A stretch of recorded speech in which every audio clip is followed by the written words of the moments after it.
오늘 주시는 말씀은 마태복음 8장 28절에서 34절입니다. 마태복음 8장 28절에서 34절입니다.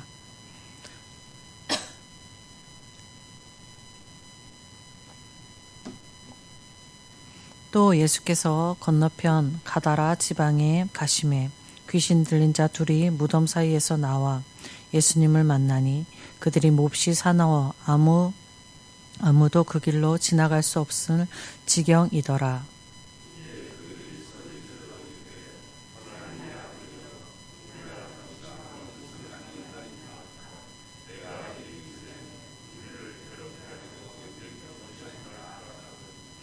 마침 멀리서 많은 돼지떼가 먹고 있는지라.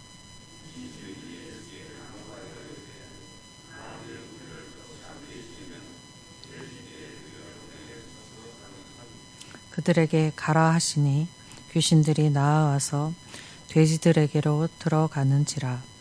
온 떼가 비탈로 내리달아 바다에 들어가서 물에서 몰살하거늘.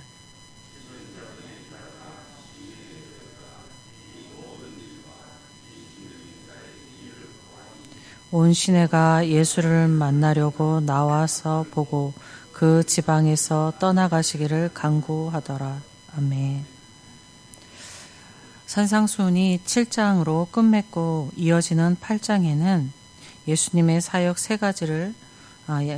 세 가지 영역으로 나누어 기록하고 있습니다.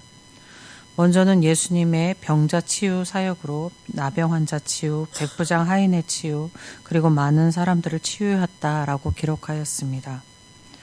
또 그리고 다른 영역으로는 제자들과 바다를 건너시는 중에 풍랑으로 죽을 위기에서 바람과 바다를 꾸짖으며 풍랑을 자작케 하신 일을 기록하고 있습니다. 그리고 이어지는 오늘 본문에서는 귀신 들린 자에게서 귀신을 쫓아내신 일을 기록하고 있습니다. 이것은 예수님이 인간의 육체의 질병을 다스리고 자연을 다스리고 그리고 사탄의 세력도 다스림을 증거하고 있음입니다. 예수님께서 제자들과 바다를 건너 가다라 지방으로 가셨습니다. 예수님이 가다라에 도착하고서 마주친 사람은 귀신 들려 사나워진 귀신 들린 사람들이었습니다. 그 귀신 들린 사람들이 무덤 사이에서 나왔습니다. 무덤 이러면 우리는 우리나라의 공동묘원 같은 거를 생각하실 건데 당시의 무덤은 언덕을 파서 굴을 만들어 놓은 곳이었습니다. 부자들은 가족묘를 사용하기 위해 상당히 정교하고 깊게 무덤을 팠습니다. 그러므로 무덤 입구에는 귀신 들린 자들이나 나병 환자들처럼 마을에서 쫓겨난, 가족으로부터 쫓겨난 사람들이 거주하는 안식처가 되었다고 합니다.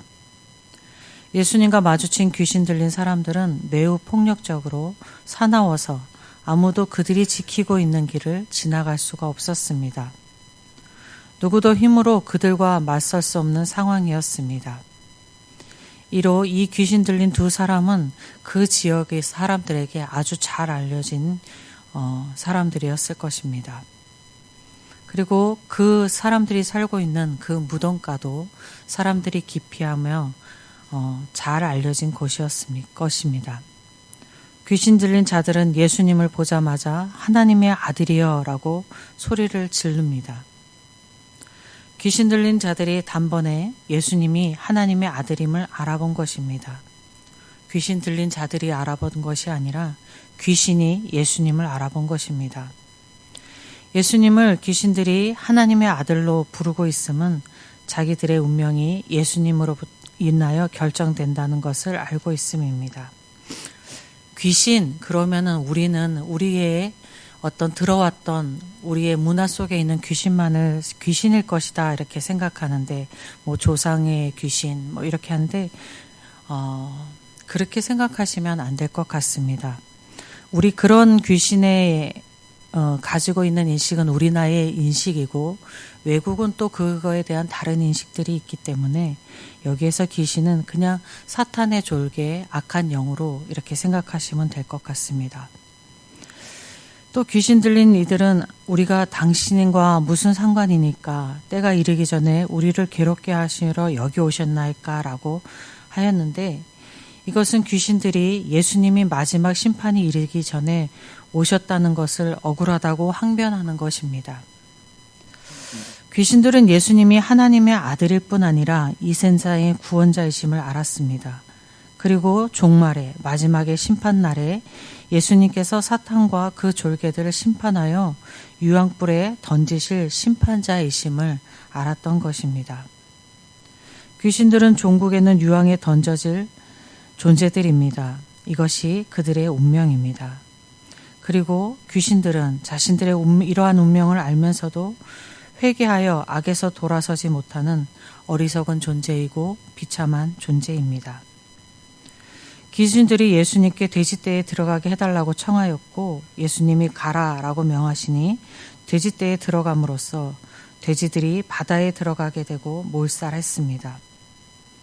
이 사건이 이 세상에 권세 잡은 자 행세를 하고 있는 사단도 주님 아래에서 예수님 아래에 있는 존재이고 주님의 다스림 아래에 있음을 확인시킵니다. 사람들은 귀신, 사단, 이런 보이지 않는 영적 존재, 우리가 들어왔던 그 존재들에 대한 무수한 이미지들을 가지고서 그 존재들을 무서운 존재로 여깁니다. 그러나 그들은 예수님 아래 심판받는 존재이므로 예수님을 주님으로 부르는 고백하는 사람들에게는 사단은 무서운 존재가 될 수 없음을 오늘 본문에서 말씀하고 있습니다. 그리스도인은 자신이 두려워야 할 대상이 사단이 아니라 하나님을 기억하고 살아가야 하겠습니다. 여러분도 보이지 않는 영적 존재를 두려워하지 마시고 하나님을 기억하고 하나님을 두려워하시는 그러한 신앙인이 되시기를 바랍니다. 마가복음에서는 이 사건에서 몰아난 돼지떼가 2,000마리가 되었다라고 기록하고 있습니다. 이것은 마을 사람들의 생계수단이었던 돼지 목장이 한순간에 파괴된 것을 의미합니다. 돼지를 치던 자들이 마을로 돌아가서 이 일을 알렸고 소식을 듣는 사람들이 모두 몰려왔습니다. 그들에게는 아마도 이 가다라 지방은 특별히 더 이방 지역이었기 때문에 그들에게는 아마도 예수님은 자신의 삶의 터전이 되었던 돼지떼를 앗아간 고약한 마술사와 같이 생각했을 수도 있습니다. 마을 사람들은 예수님이 그 지방에 있으면 앞으로 더 무서운 일이 생길 것이라 생각하여서 예수님께 자기 지방을 떠나가라고 요청합니다. 가다라 마을 사람들이 무서워한 것은 무엇일까요? 마을 사람들은 자기 마을 사람들이 귀신 들리는 것을 무서워한 것이 아닙니다. 또 귀신 들린 사람들이 사납게 자기들을 공격하는 것을 무서워한 것도 아닙니다. 만약 그들이 그러한 것을 무서워했다면은 귀신 들린 자들을 쫓아내신 예수님이 자신들 곁에 함께 있기를 더 바랬을 것입니다. 그들이 무서워한 것은 2,000마리의 돼지떼를 잃는 것과 같은 큰 경제적 손실을 또 입을 것을 두려워한 것이었습니다. 마을 사람들을 어리석다고 비난할 수 없을 것 같습니다. 그들은 그리스도를 알지 못한 사람들이었고 자신들이 처한 환경만을 보고 사는 사람들이었기 때문입니다. 그들이 이 세상 위에 있는 하나님의 나라를 몰랐고 그들이 그 하나님 나라로 인도하실 구원자를 몰랐고 그 구원자가 예수님이심을 몰랐기 때문입니다.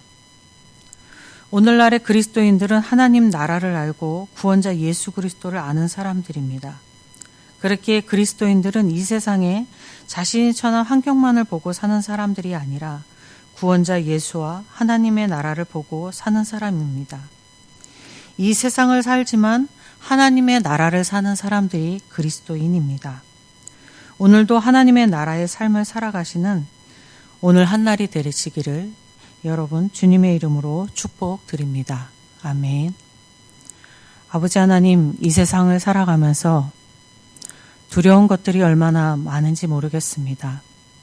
보이지 않은 영적 세계가 두려울 때가 있고 삶 가운데 처하는 환란이 두려울 때가 있습니다. 내 안에 드러나는 알 수 없는 불안이 두려울 때가 있고 세상을 살아가는 일상이 두려울 때가 있기도 합니다.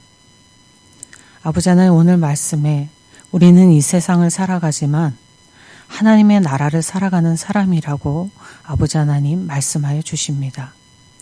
이 땅의 많은 두려움 속에서 살아가지만 우리는 하나님의 은혜 안에서 예수 그리스도의 구원 안에서 하늘 나라의 삶을 살아가는 사람들이니 이 모든 두려움을 이겨낼 수 있도록 은혜를 내려 주옵소서. 우리가 하늘나라를 살아간다라고 말하는 이 고백이 힘이 되지 않습니다. 오직 성령께서 우리를 인도하실 때만이 힘이 되어집니다. 성령님, 우리에게 힘을 주시고 우리와 동행하여 주셔서 우리가 이 땅 가운데에 하나님의 나라의 삶을 온전히 살아갈 수 있도록 인도하여 주시옵소서. 오늘도 올려드리는 기도에 하나님이 응답하셔서 이 땅을 살아갈 힘을 주실 것을 믿으며 우리 주 예수 그리스도의 이름으로 기도드립니다. 아멘. 하늘에 계신 우리 아버지, 아버지의 이름을 거룩하게 하시며 아버지의 나라가 오게 하시며 아버지의 뜻이 하늘에서와 같이 땅에서도 이루어지게 하소서. 오늘 우리에게 일용할 양식을 주시고 우리가 우리에게 잘못한 사람을 용서하여 준 것 같이 우리 죄를 용서하여 주시고 우리를 시험에 빠지지 않게 하시고 악에서 구하소서. 나라와 권능과 영광이 영원히 아버지의 것입니다. 아멘. 아버지 하나님, 이 시간 함께 기도할 때에 예천교회를 위해서 기도하겠습니다. 내일 올려질 예배를 위해서 기도하시고 모든 사역과 그 사역을 감당하는 위임 목사님을 비롯한 사역자들을 위해서 기도하겠습니다. 우리 교회 학교 학생들을 위해서 기도해 주시고 학생들의 심령 가운데에 하나님을 아는 지식이 박여지고 심겨져서 믿음의 사람들로 살아갈 수 있도록 기도하시겠습니다. 환우들과 환난 가운데 있는 성도들을 위해서 기도하시고 예천지역과 나라를 위해서 기도하시고 선교지를 위해서 기도하시고 그리고 각자 가지고 나오신 기도 제목들 가지고 기도하실 때에 주님의 이름 한번 부르고 함께 기도하겠습니다. 주여